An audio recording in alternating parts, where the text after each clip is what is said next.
A função sinal é definida assim: SGN, sinal, de x é igual a 1, a 0 ou a menos 1. Função sinal só assume esses três valores.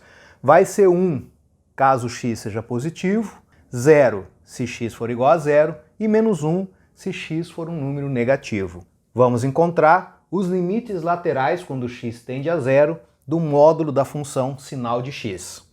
Vamos começar calculando o limite do módulo da função sinal de x quando x tende a 0 pela direita.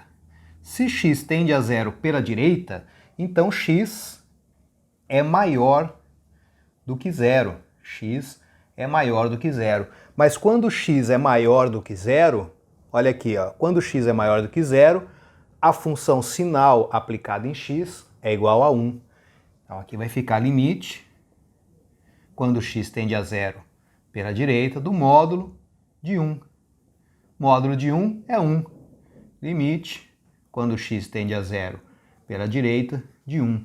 Limite de uma constante é a própria constante. E aí está calculado o limite da função módulo do sinal de x quando x tende a 0 pela direita. Vamos agora calcular o limite de módulo da função sinal de x quando x tende a 0 pela esquerda.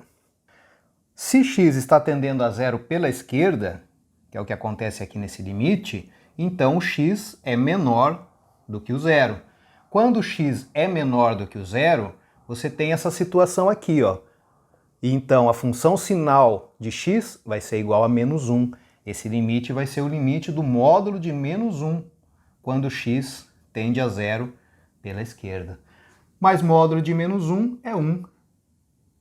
Então vai ficar o limite de 1 quando x tende a 0 pela esquerda, que é igual a 1.